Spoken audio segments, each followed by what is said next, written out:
प्रणम्य परमात्मानं सिद्धं त्रैलोक्यवन्दितं स्वाभाविकचिदानन्द स्वरूपं निर्मलाव्ययम् शुद्धजीवादिद्रव्याणां देशिकं च जिनेश्वरम् द्रव्यसंग्रहसूत्राणां वृत्तिं वक्षे समासतः जीवं जीवं दवं जिणवरवसहेण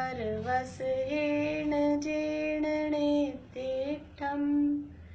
देविन्दविन्दवन्दं वन्दे तं सर्वदा शिरसा कहे जीव अजीव जिनवर वृषभ ने लोक में वे वंद्य सुरपति वृंद से वंदन करूं कर जोड़ मैं।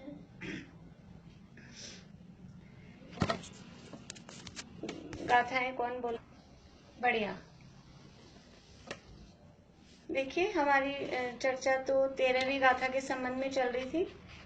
13वीं गाथा का पाठ एक बार हम करते हैं। मगण गुण ठाणे हिय 14 ही हवन्ति तः सुधृणया विण्णेया संसारी सव्वे शुद्धाहु शुद्धनया। मागण स्थान और गुण स्थानों की अपेक्षा से अशुद्ध नय से संसारी जीवों को अशुद्ध कहा जाता है, परंतु शुद्ध नय से देखा जाए तो सभी संसारी जीव शुद्ध ही हैं, ऐसा इस गाथा में कहा गया है। और टीका में गुण स्थानों का और मागण स्थानों का स्वरूप विस्तार से बताया है। तो टीका के बताए अनुसार ही हम गुण स्थानों की चर्चा यहाँ विस्तार से कर रहे हैं।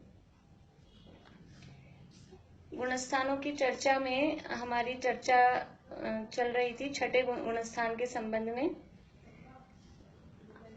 आज हम काल का रिवीजन करते हैं 6 गुण स्थान तक। छठे गुण स्थान का भी काल नहीं हो, 5 गुण स्थान तक के काल। पहले गुण स्थान का काल कितना है? पहले गुण स्थान का काल कितना है? कौन बताएंगे?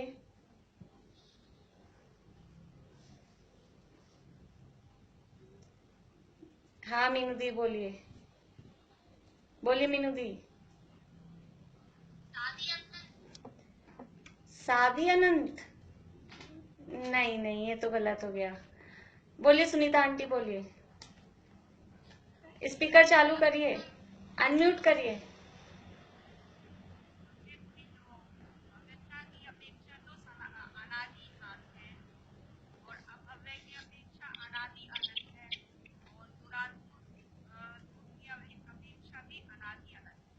बढ़िया। देखिए पहले गुण स्थान का काल पूछा है तो उसमें भव्य की अपेक्षा लगेगी और अभव्य की अपेक्षा लगेगी। और भव्य में भी अनादि मिथ्या दृष्टि है या सादी मिथ्या दृष्टि है, उसमें भी अलग अलग अपेक्षाएं लगेगी। उस अपेक्षाओं से हमने देखा था। अभव्य की अपेक्षा सबसे पहले देखें। अभव्य और एक भव्य होता है दूरानुदूर भव्य। तो अभव्य और दूरानुदूर भव्य की अपेक्षा से मिथ्यात्व गुणस्थान कब से है और कब तक रहेगा? कि अनादिकाल से है और अनंत काल तक रहेगा। तो ये अभव्य और दूरानुदूर भव्य की अपेक्षा हुआ। अब भव्य की अपेक्षा, भव्य में जो मिथ्या दृष्टि है वो 2 टाइप के हैं। एक अनादिकाल से मिथ्या दृष्टि है, वो है अनादि मिथ्या दृष्टि, और एक जो सम्यक दर्शन प्राप्त करके दोबारा से मिथ्यात्व में आ गए, वो है सादी मिथ्या दृष्टि। तो अनादि मिथ्या दृष्टि की अपेक्षा से देखा जाएगा मिथ्यात्व गुणस्थान का काल, तो अनादिकाल से तो चला ही आ रहा है, तो अनादि तो है लेकिन वो भव्य है। भव्य है इसलिए उसके उस मिथ्यात्व गुणस्थान का अभाव हो जाएगा, इसलिए वो कहलाएगा अनादि शांत। अनादि से है लेकिन खत्म हो जाएगा, इसलिए अनादि शांत। अब जो सादी मिथ्या दृष्टि है, सादी मिथ्या दृष्टि की अपेक्षा, क्योंकि उसका मिथ्यात्व गुणस्थान अब दोबारा स्टार्ट हुआ है, उसकी जो मिथ्यात्व दशा है वो रीस्टार्ट हुई है, तो अब उसका स्टार्टिंग पॉइंट हम देख सकते हैं, तो वो कहलाएगा सादी शांत। शॉर्ट में कहें तो सादी शांत, लेकिन उसको टाइम के हिसाब से भी देखें तो उसमें फिर जघन्य मध्यम उत्कृष्ट टाइम भी निकाला जा सकता है। जैसे कि सादी मिथ्या दृष्टि है, उसका जघन्य काल, मिथ्यात्व गुणस्थान का जघन्य काल कितना होगा, बता सकते हैं रेखा भाभी? सादी मिथ्या दृष्टि का मिथ्यात्व गुणस्थान का जघन्य काल। हाँ हाँ, तो क्या बोलेंगे उसको? अंतर्मुख। सादी मिथ्या दृष्टि का मिथ्यात्व गुणस्थान का जघन्य काल कितना है? अंतर्मुख। और उत्कृष्ट काल याद है किसी को? बोली रेखा अभी। 48 मिनट में 3 मिनट 3 समय कम। नहीं, ये नहीं है, ये नहीं बताया, ये नहीं था।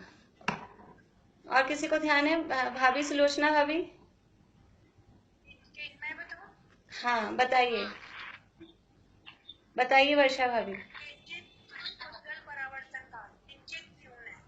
हाँ, किंचित न्यून, हाँ अंजू भाभी बता रहे हैं, किंचित न्यून अर्ध पुद्गल परावर्तन। बढ़िया। ये जो भव्य है, और भव्य सादी मिथ्या दृष्टि का ही मतलब भव्य है, तो जो सादी मिथ्या दृष्टि है उसका उत्कृष्ट काल किंचित न्यून अर्ध पुद्गल परावर्तन, ये उसका उत्कृष्ट काल है मिथ्यात्व गुणस्थान का। उसी में जो सादी मिथ्या दृष्टि है उसी में जघन्य मध्यम उत्कृष्ट लगेंगे, तो उसका जघन्य काल है अंतर्मुख और उत्कृष्ट काल है किंचित न्यून अर्ध पुद्गल परावर्तन। ये एक शब्द है, इसको ऐसे याद कर लीजिए, और बहुत बड़ा काल है समझ लीजिए, फिर भी उसका अंत हो जाता है, एंड आ जाता है। तो जघन्य काल अंतर्मुख, उत्कृष्ट काल किंचित न्यून अर्ध पुद्गल परावर्तन, और मध्यम काल दोनों के बीच का। तो इस तरह से मिथ्यात्व गुणस्थान का काल, इसका अगर ये प्रश्न होगा कि मिथ्यात्व गुणस्थान का काल कितना, तो उसका एक आंसर नहीं आएगा, उसमें भव्य की अपेक्षा, अभव्य और दूरांदूर भव्य की अपेक्षा, फिर भव्य में अनादि मिथ्या दृष्टि है या सादी मिथ्या दृष्टि है, वो अलग अलग अपेक्षाओं से उसका काल हमको देखना पड़ेगा। अब दूसरे गुणस्थान का काल तो मेरे हिसाब से सबसे सरल होना चाहिए, परिभाषा में वो आ जाता है। दूसरे गुणस्थान का काल कितना है? कौन बताएंगे? समीक्षा बताओगे? बोलो। जघन्य काल 1 समय और उत्कृष्ट काल 6 आवली। बढ़िया। जघन्य काल 1 समय और उत्कृष्ट काल 6 आवली, ये दूसरे गुणस्थान का काल है। तीसरे गुणस्थान का काल अर्पण आप बताएंगे? चालू करिए, स्पीकर चालू करिए अपना। नहीं आ रही आवाज, नहीं आ रही, अनम्यूट करिए। जघन्य काल अंतर्मुहूर्त और उत्कृष्ट काल 8 वर्ष गर्भ सहित से। ये कौन से गुणस्थान का काल बता रहे हैं आप? चौथे गुणस्थान का। तीसरे का पूछ रही हूँ मैं, तीसरे का जघन्य काल का अंतर्मुहूर्त है और उत्कृष्ट काल याद नहीं।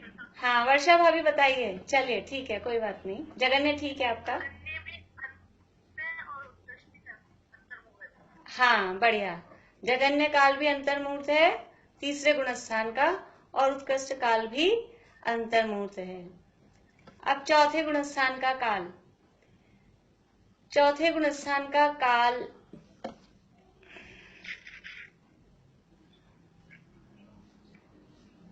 कौन बताएंगे? नीलम भाभी बताएंगे?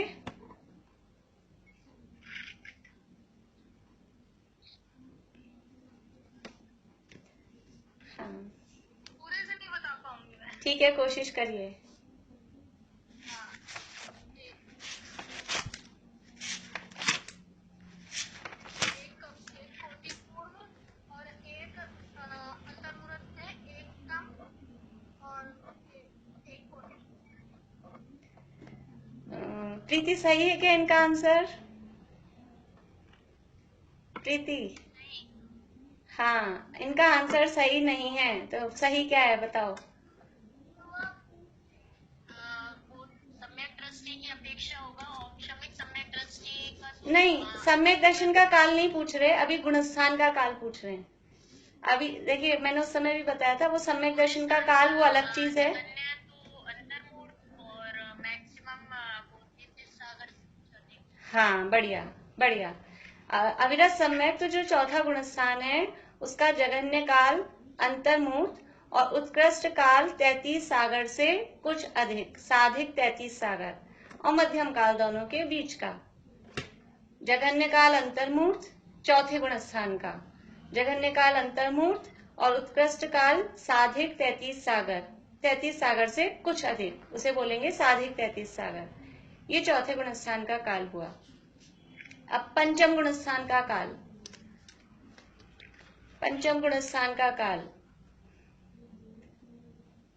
बोले, मीता भाभी बोलिए।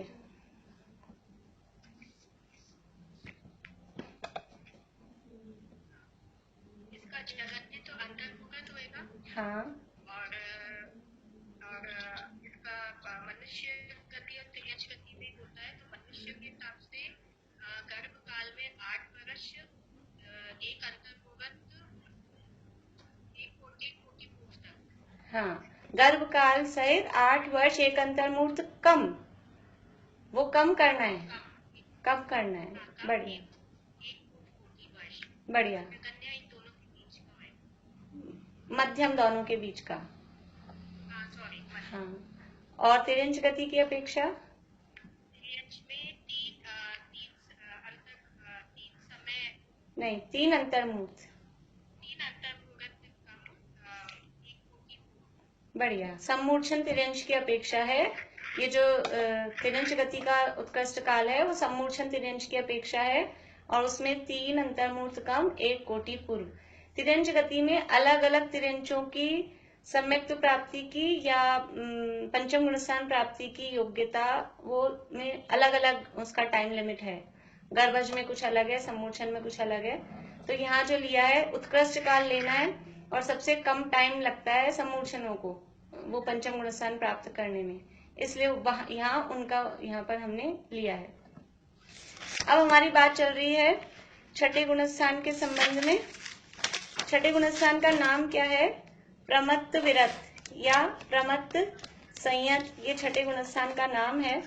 और ये चौथा गुणस्थान था वो अविरत सम्यक्त था, गृहस्थ था, सामान्य व्यक्तियों की जैसा दिखता था। पंचम गुणस्थान था वो देश प्रति श्रावक का, वो सामान्यों से कुछ अलग दिखता है। पंचम गुणस्थान वर्ती, क्योंकि उसका बाहर का आचरण और उसका रहन सहन वो थोड़ा सा डिफरेंट हो जाता है, लेकिन वो भी गृहस्थ होता है। अब ये जो छठे गुणस्थान वर्ती हैं,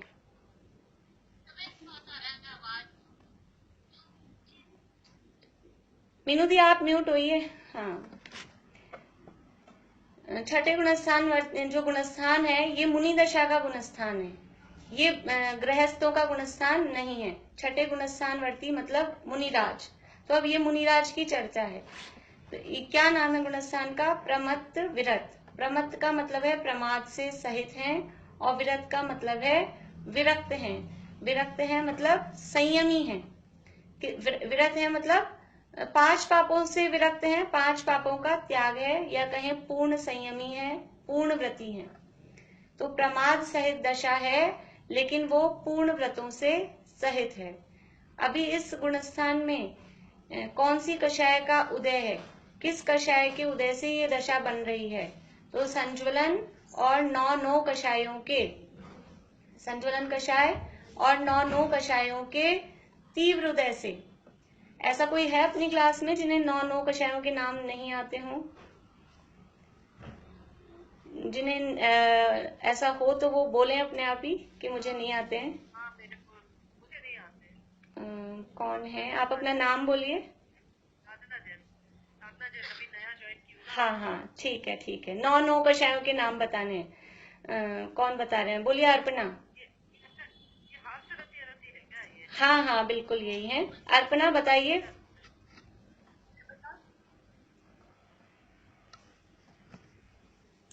अनम्यूट करिए। 9 कषाय। चलिए नीलम भाभी आप बताइए। नीलम भाभी बोलिए। आवाज नहीं आ रही, आपकी आवाज नहीं आ रही।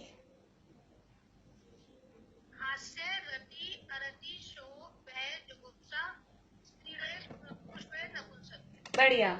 ये 9 है। 9 मतलब संख्या है उनकी 9, और 9 कषाय उनका नाम है। 9 का मतलब है हल्की कषाय हैं। जितना तीव्रता क्रोधमान माया लोभ में होती है, ऐसी तीव्रता इन कषायों में नहीं होती है। हास्य, रति, अरति, शोक, भय, जुगुप्सा, स्त्रीवेद, पुरुषवेद और नपुंसक वेद, ये 9 कषाय हैं। और 4 कषाय हमारी थी अनंतानुबंधी, अप्रत्याख्यानावरण, प्रत्याख्यानावरण और संजुलन। तो अब यहाँ कौन सी कषाय बची है छठे गुणस्थान में? संजुलन कषाय। अनंतानुबंधी का अभाव मिथ्यात्व के साथ ही कर दिया था, चौथे गुणस्थान में ही उसका अनुदय हो गया था। फिर अप्रत्याख्यानावरण का अनुदय 5वें में हो गया था। अब जो प्रत्याख्यानावरण है उसका यहाँ छठे में उसका भी अनुदय है, उसका भी अभाव है। तो उदय किसका बचा? केवल संजुलन का। तो संजुलन कषाय और साथ में बची हैं 9 कषाय। संजुलन कषाय और 9 कषायों के तीव्र उदय के कारण से, तीव्र उदय के निमित्त से क्या होता है? उसके निमित्त से कि प्रमाद रूप दशा होती है। और ये प्रमाद किस टाइप का होता है? आहार विहार, शास्त्र लिखना, पढ़ना, पढ़ाना, इस तरह की जो भी क्रियाएं हैं ये संजुलन और 9 कषायों के तीव्र उदय के कारण होती हैं। पर साथ में जो पिछली 3 कषाएं थी, अनंतानुबंधी, अप्रत्याख्यानावरण और प्रत्याख्यानावरण, इनका अभाव है, इनका अनुदय है। अभाव का अर्थ अनुदय समझना। अभाव का अर्थ क्षय हो गया है सत्ता में से ही, ऐसा नहीं है। जब भी हम अभाव बोल रहे हैं तो अभाव का अर्थ वो परिस्थिति देख के, वो समय देखकर हमें समझना पड़ेगा। यहाँ अभी इन कषायों का अभाव कह रहे हैं, इसका मतलब है कि अभी वो अनुदय रूप है, क्षयोक्षम रूप है, अभी उदय में नहीं आ रही है। उसको अनुदय ही बोलेंगे, क्षयोक्षम भी नहीं। अभी वो उदय में नहीं आ रही है, बस ये अभाव है।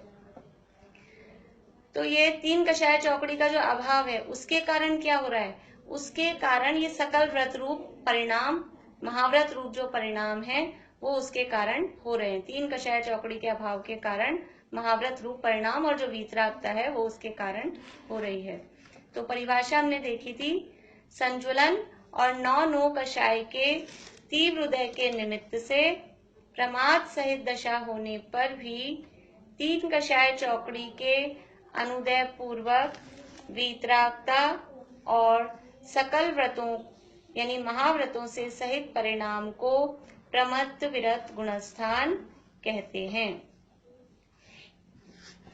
यहाँ प्रमत्त का अर्थ प्रमाद से सहित है और विरत विरत का अर्थ है संयमी है, संयम से सहित है। प्रमाद किसे कहते हैं? कि स्वरूप में असावधानी को प्रमाद कहते हैं, यानी शुद्धोपयोग की दशा नहीं होना, उसका नाम ही प्रमाद है।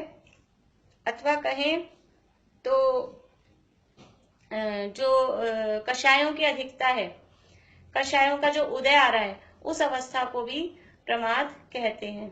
ये प्रमाद कितने प्रकार के होते हैं हमने बात कर ली थी। प्रमाद कितने प्रकार के होते हैं? बोलिए, निशा आंटी बोल रहे हैं, बोलिए।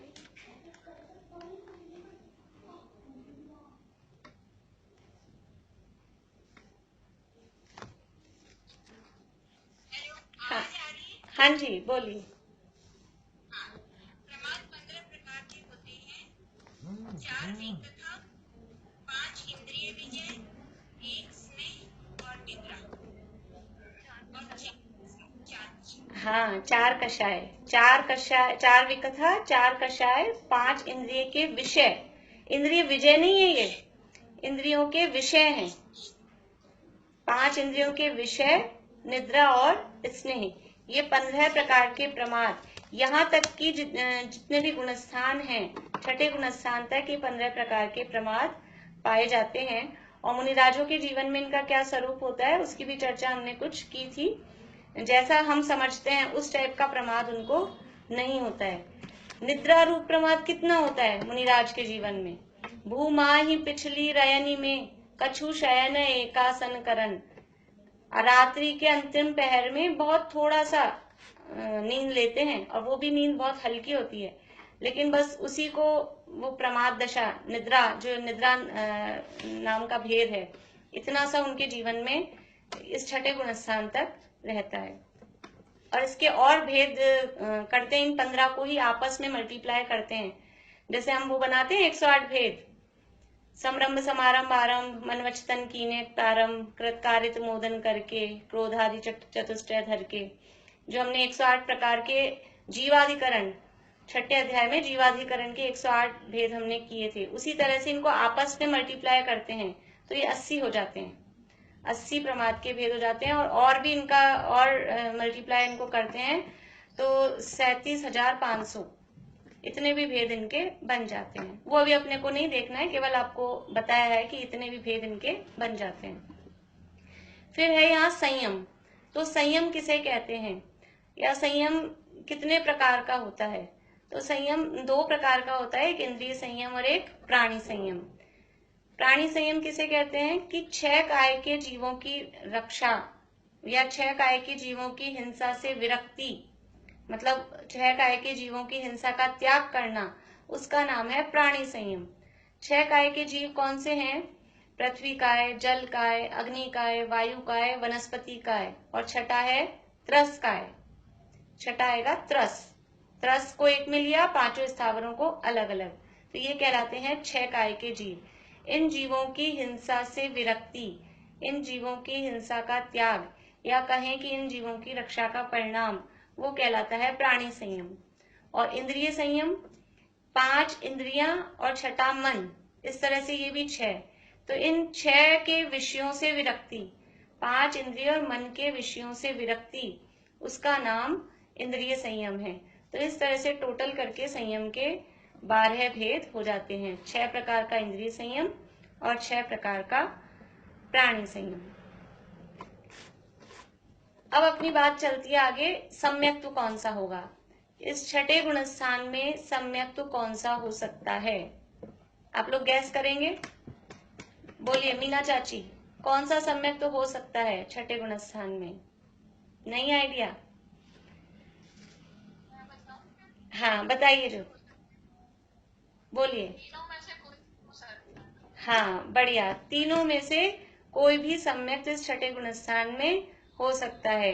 यानी छठे गुणस्थान में औपशमिक भी हो सकता है, शायोपशमिक भी हो सकता है, और शायिक, तीनों सम्यक्त्व में से कोई सा भी सम्यक्त्व हो सकता है। देखिए एक बात यहाँ मैं क्लियर कर देती हूँ, आप लोगों को पता नहीं किसी को कंफ्यूजन हुआ हो, किसी को नहीं भी हुआ हो। हमको लगता है औपशमिक सम्यक्त्व का काल अंतर्मुहूर्त है, और कोई कुछ पूछ रहे हैं?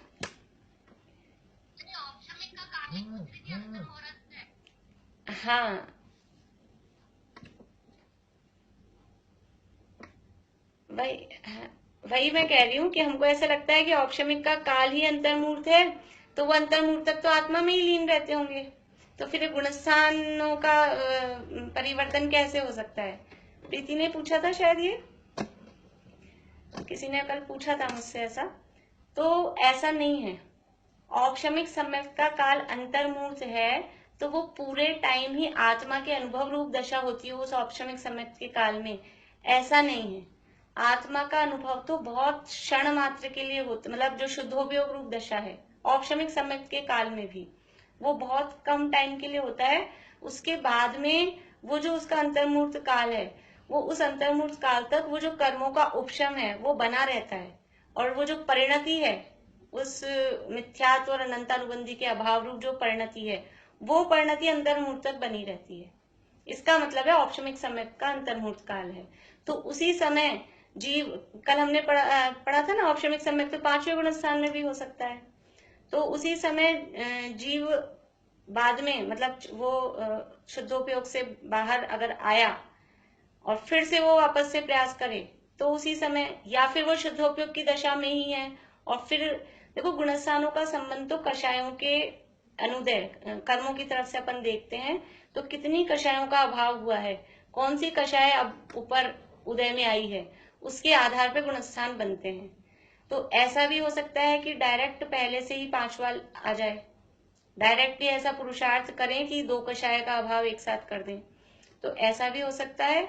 और चौथा हुआ और औपशमिक सम्यक्त हुआ, और औपशमिक सम्यक्त के काल में ही वो पंचम गुणस्थान हो गया, लेकिन वो औपशमिक सम्यक्त का काल पूरा होते ही, वो जो काल चल रहा है ना औपशमिक सम्यक्त का, उसके काल पूरा होते ही तो कन्वर्ट तो होना पड़ेगा उसको।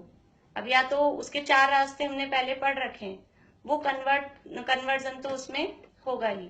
तो ये औपशमिक सम्यक्त छठे गुणस्थान में भी इसी तरह से रह सकता है, लेकिन पहले गुणस्थान से या चौथे गुणस्थान से या 5वें गुणस्थान से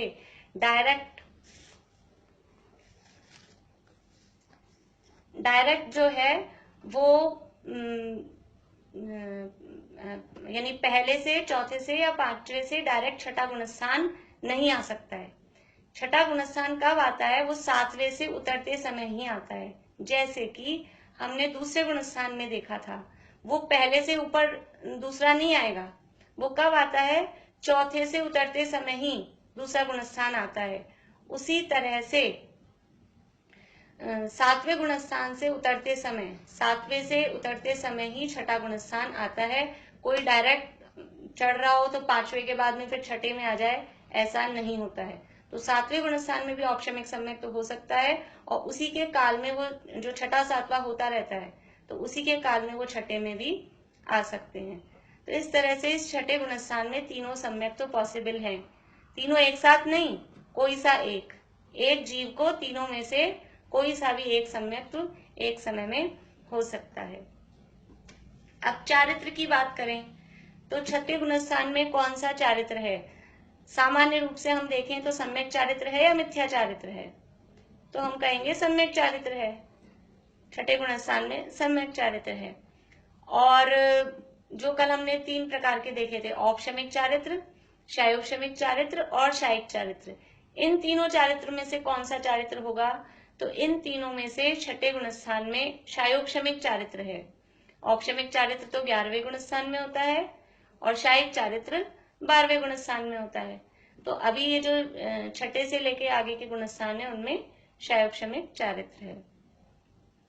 विशेष रूप से देखें तो हमने जो तत्वार सूत्र में अभी 9वें अध्याय में, 9वें में ही पढ़े, हाँ 9वें अध्याय में हमने पढ़े थे 5 प्रकार के चारित्र। याद है किसी को 5 प्रकार के चारित्र?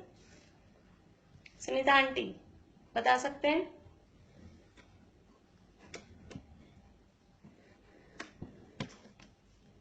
पूर्णिमा आंटी बोलिए। हाँ कौन बता रहे हैं? बोलिए। हाँ आंटी बोलिए।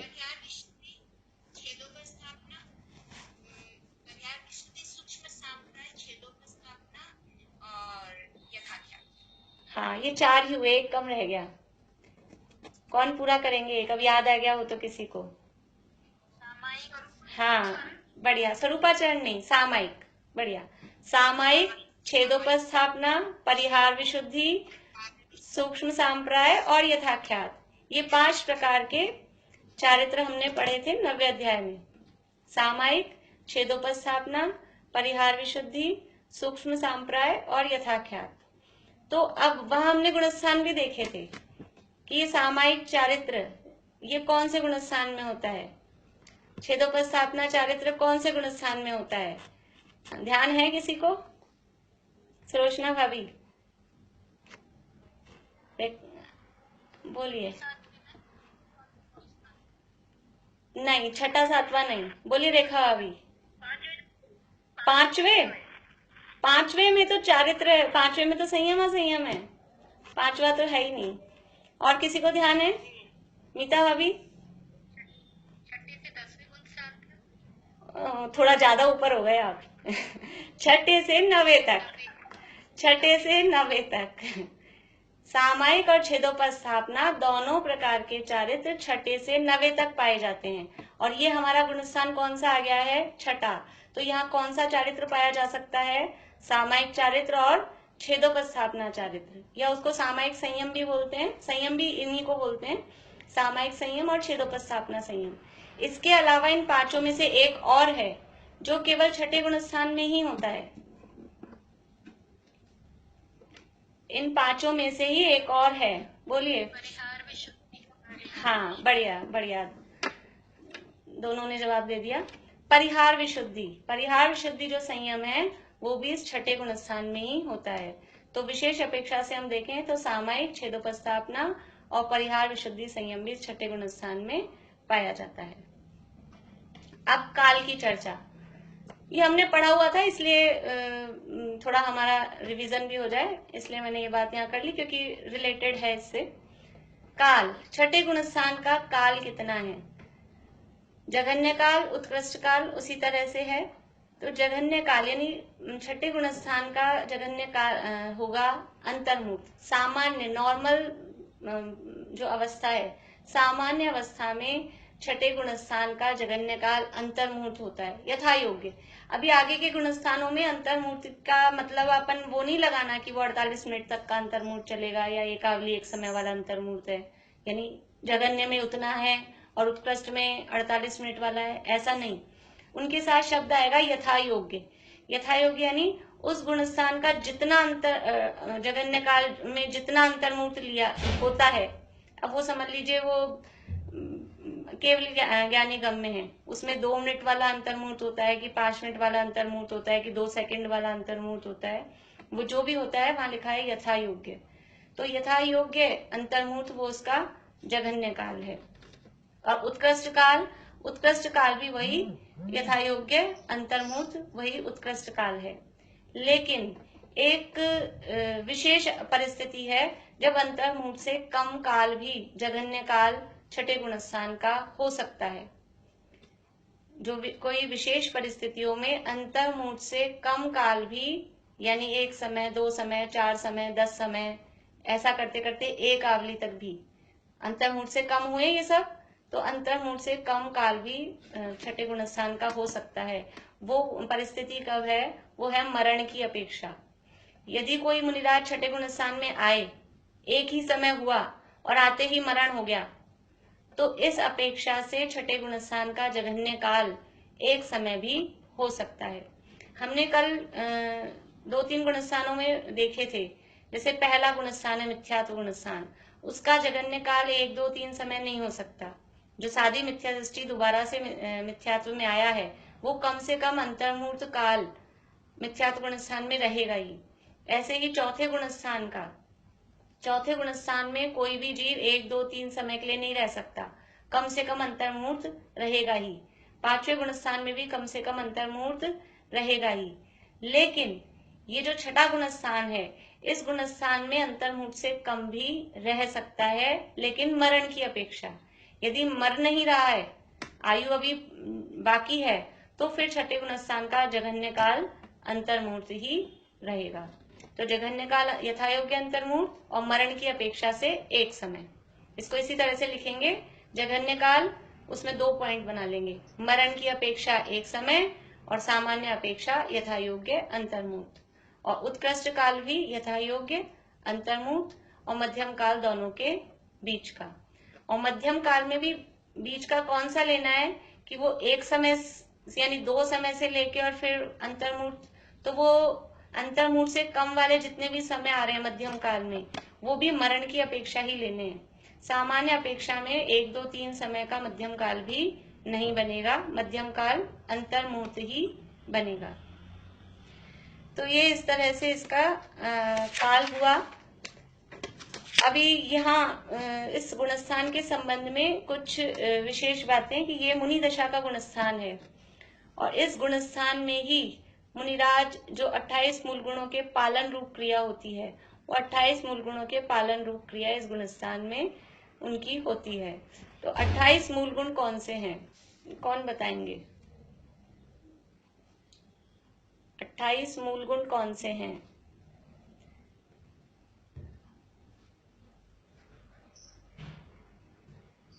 वर्षा अभी आप बोलेंगे?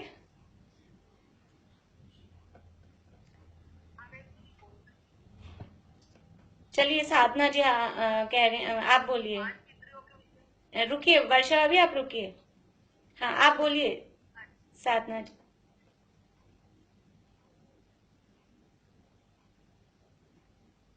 नहीं बोल रहे वर्षा अभी, आप ही बोलिए। हाँ, इंद्रियों के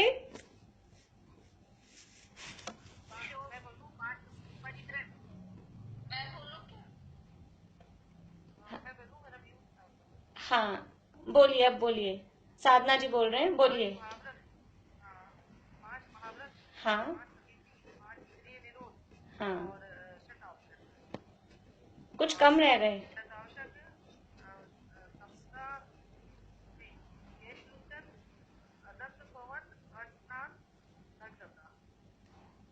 हाँ,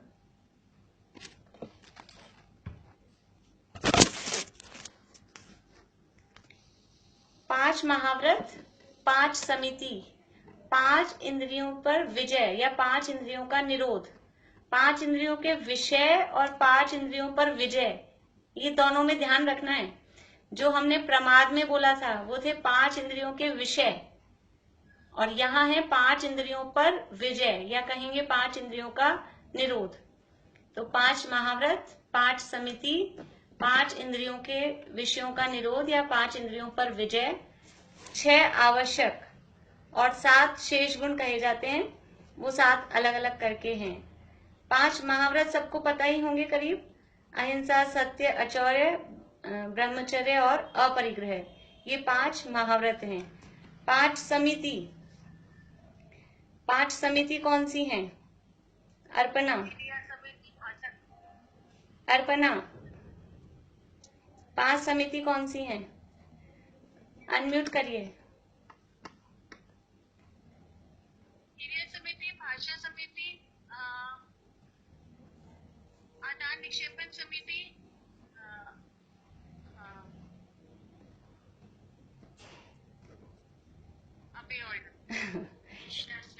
हाँ, एषणा समिति और प्रतिस्थापना समिति।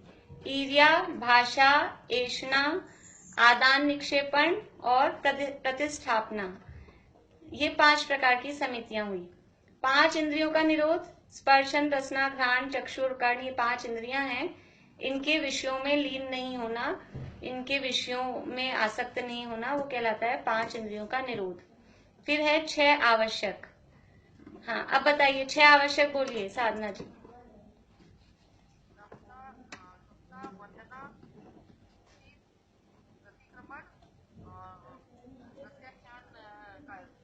बढ़िया। समता, स्तुति, वंदना, प्रतिक्रमण, स्वाध्याय और काय उत्सर्ग। स्वाध्याय मिलता है कहीं, प्रत्याख्यान भी मिलता है, एक ही बात है दोनों, एक ही बात, एग्जैक्ट सेम अर्थ नहीं है लेकिन दोनों मिलते हैं। समता, स्तुति, वंदना, प्रतिक्रमण, स्वाध्याय और कायोत्सर्ग, ये हैं मुनिराज के 6 आवश्यक। जैसे गृहस्थों के 6 आवश्यक होते हैं। सॉरी, स्तुति और वंदना में क्या फर्क है बताएंगे कोई? ध्यान है किसी को? बोलो प्रीति। वंदना तो वो पर्टिकुलर किसी एक की जाती है और स्तुति में वो कॉमन रूप से। बढ़िया बढ़िया। जो 24 तीर्थंकरों की या सामान्य रूप से अनंत भगवान की सामान्य रूप से जो भक्ति की जाती है वो कहलाती है स्तुति, और वंदना में जो पर्टिकुलर किसी तीर्थंकर विशेष के लिए की जा रही है वो कहलाती है वंदना।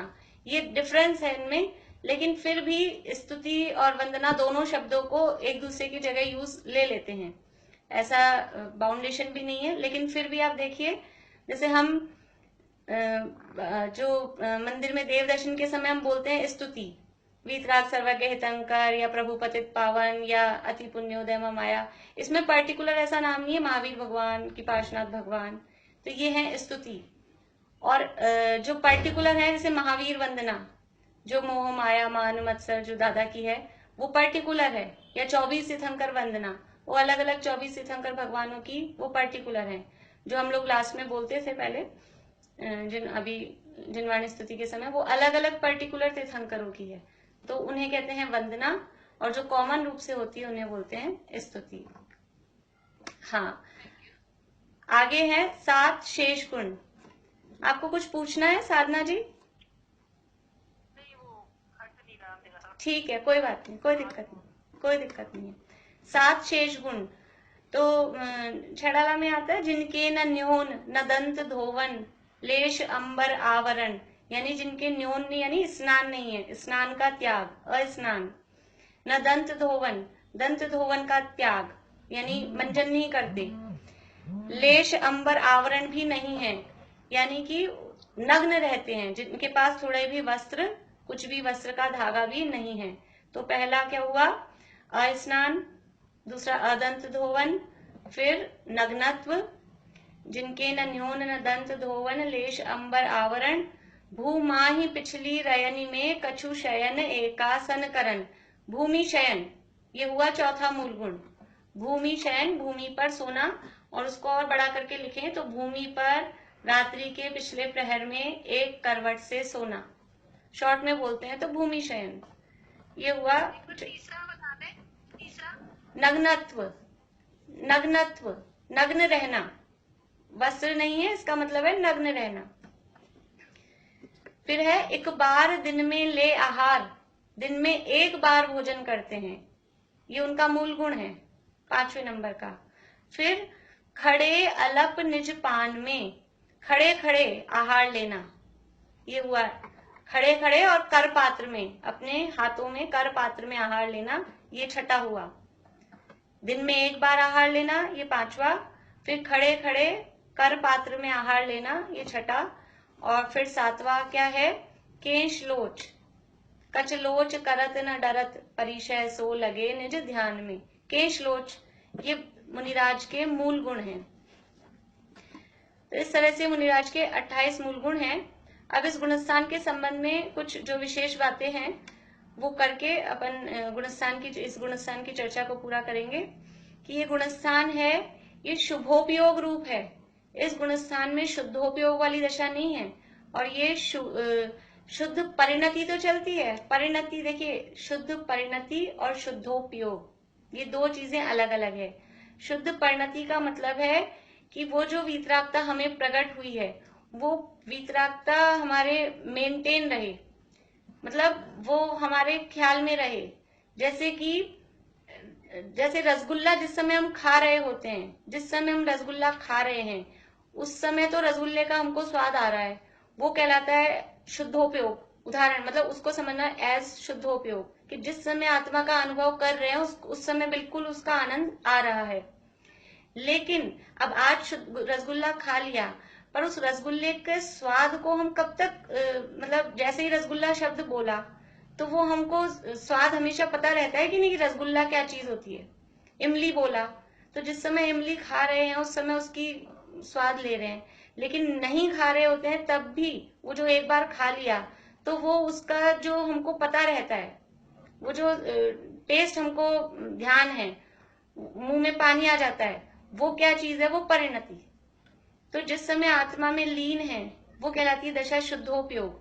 लेकिन जब आत्मा में लीन नहीं है तब भी वो आत्मा में लीन हुए थे, तब वो कैसा आनंद आया था, और वो कषायों का अभाव बराबर अभी भी मेंटेन है, तो वो चीज कहलाती है शुद्ध परिणति। ठीक है, तो ये गुणस्थान में शुद्ध परिणति तो है लेकिन शुद्धोपयोग नहीं है, शुभोपयोग की दशा है। इस गुणस्थान में ही शास्त्रों का लिखना, पढ़ना, पढ़ाना, शिक्षा दीक्षा, आहार विहार, इस तरह के काम सारे इस गुणस्थान में होते हैं। लेकिन ऐसा होने पर भी मोक्ष जाने के लिए गुणस्थान प्राप्त करना अनिवार्य है, जरूरी है। मोक्ष, जो भी जीव मोक्ष जाएंगे या जाते हैं, गए हैं, आगे जाएंगे और अभी जा रहे हैं, उन सबको हजारों बार इस छठे गुणस्थान में, 7वें से छठे में, छठे से 7वें में हजारों बार इस गुणस्थान में आना अनिवार्य है। उसके बिना मोक्ष नहीं हो सकता। इसलिए मोक्ष प्राप्ति के लिए एक अनिवार्य गुणस्थान है। जैसे कुछ गुणस्थान है, हम बाद में लास्ट में चर्चा करेंगे, कुछ गुणस्थान अनिवार्य नहीं है, वो नहीं होंगे तो भी चल जाएगा, लेकिन ये छठा गुणस्थान नहीं होगा तो मोक्ष प्राप्ति नहीं हो सकती है। जितनी भी रिद्धियों की चर्चा है, मतलब रिद्धियों का प्रयोग है, वो रिद्धियों का प्रयोग भी इसी गुणस्थान में होता है। जो हमने समझ लीजिए आहारक वगैरह, तेजस रिद्धि, ये जो भी रिद्धियों की बातें हमने पढ़ी हैं, 64 नहीं, मतलब जो 63 रिद्धियां हैं, चारण रिद्धि वगैरह, वो सब जो भी प्रयोग हो रहा है वो इस छठे गुणस्थान में ही होता है। मन परे ज्ञान भी इसी गुणस्थान में प्रकट होता है। और जो आहार संज्ञा है, भोजन यानी भूख लगना और आहार लेने जाना, ये सब भी जो क्रिया है वो भी इस छठे गुणस्थान तक ही होती है। हमने 4 प्रकार के आर्त ध्यान पढ़े थे, तो वो 4 प्रकार अभी अब मैं पूछ नहीं रही हूँ, टाइम हो गया है। 4 प्रकार के आर्त ध्यान में जो शुरू के 3 आर्त ध्यान थे, इष्ट वियोगज, अनिष्ट संयोगज और पीड़ा चिंतन, ये 3 प्रकार के आर्त ध्यान ये भी इस छठे गुणस्थान तक, यानी इस छठे गुणस्थान में ये 3 प्रकार के आर्त ध्यान होते हैं। निदान नाम का आर्त ध्यान इस छठे गुणस्थान में नहीं होता। होते हैं का मतलब होते ही हो ऐसा नहीं, हो सकते हैं। 3 प्रकार के आर्त ध्यान इस छठे गुणस्थान में हो सकते हैं। और इस गुणस्थान में यदि आयु बंद होगा तो एकमात्र देव आयु का ही बंद होगा। वो तो हमने पंचम में ही देख लिया था कि पंचम में भी अगर आयु बंद होता है तो देव आयु का ही बंद होता है। और यहाँ तक के जितने भी गुणस्थान है, यहाँ से पहले के सभी गुणस्थान वो प्रमाद सहित ही हैं। ये प्रमत्त शब्द है, वो यहाँ अंत दीपक है, इसके आगे प्रमाद नहीं है। इस तरह से ये छठे गुणस्थान की चर्चा अपनी हुई। आप लोगों को कुछ पूछना हो तो 1-2 मिनट में फटाफट पूछ लीजिए, नहीं तो फिर कल करेंगे, ज्यादा बड़ा होगा कुछ तो। बोलो प्रीति। ये 4 प्रकार की जो संज्ञाएं होती है, ये मुनि राज्यों में भी होती है, ये मैथुन संज्ञा और ये संज्ञाएं अलग अलग, मतलब वो कर्म की सत्ता के अपेक्षा से उनका सद्भाव कहा जा सकता है। फिर भी मैं और पक्का सा देख के बताऊंगी आपको कि किस गुणस्थान तक कौन सी संज्ञा कही जाती है। बोलो प्रीति। ये 3 कषाय चौकड़ी का जैसे पहले अभाव होता है, उसके बाद में वो दीक्षा लेके मुनि बनते हैं, मतलब नहीं, ऐसा नहीं होता। इसकी चर्चा हम कल 7वें गुणस्थान के समय करेंगे। पहले बाहर में नग्न दिगंबर दशा होती है, उसके बाद में 3 कषाय चौकड़ी का अभाव होता है। क्योंकि अगर पहले ही 3 कषाय चौकड़ी का अभाव हो जाए तो वो कपड़े पहने पहने ही ये जो मुनि दशा रूप परिणाम है उसका प्रसंग आएगा। इसकी चर्चा और कल करेंगे अपन 7वें गुणस्थान के साथ। बोलिए साधना जी, बोलिए।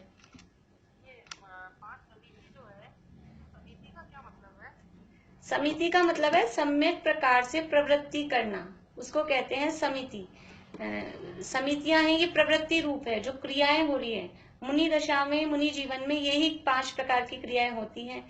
या तो वो चलते हैं, या आहार लेते हैं, या समझ लीजिए मलमूत्र का विसर्जन करते हैं, या कुछ उठाते रखते हैं, या उपदेश देते हैं। तो ये जो भी क्रियाएं उनके जीवन में हो रही हैं, उन क्रियाओं में, उस प्रवृत्ति में सम्यक प्रकार से करें, यत्नाचार पूर्वक करें, उसका नाम है समिति। तो सम्यक प्रकार से प्रवृत्ति करना उसे कहते हैं समिति। ये 4 के नाम एक बार लिखिए। 4 सॉरी चारित्र, ठीक है, ठीक। सामायिक, मैं रिपीट कर रही हूँ, सामायिक, छेदोपस्थापना, परिहार विशुद्धि, सूक्ष्म सांप्राय और यथाख्यात। आप इसे 90 तत्वार्थ सूत्र के 90 अध्याय में देख सकते हैं, सूत्र ही है ये। नाम आपको वहां 90 अध्याय में मिल जाएंगे। स्पेलिंग वगैरह भी ढंग से लिखनी हो तो तत्वार्थ सूत्र के 90 अध्याय में मिल जाएंगे। चलिए अभी हम पूरा करते हैं। बाकी जिनकी भी शंकाएं हो आप लिख के रख लें या मुझे मैसेज कर दें, कोई दिक्कत नहीं है, या फिर कल पूछ लें, जैसे भी इच्छा हो। अभी हम पूरा करते हैं। जय जिनेंद्र।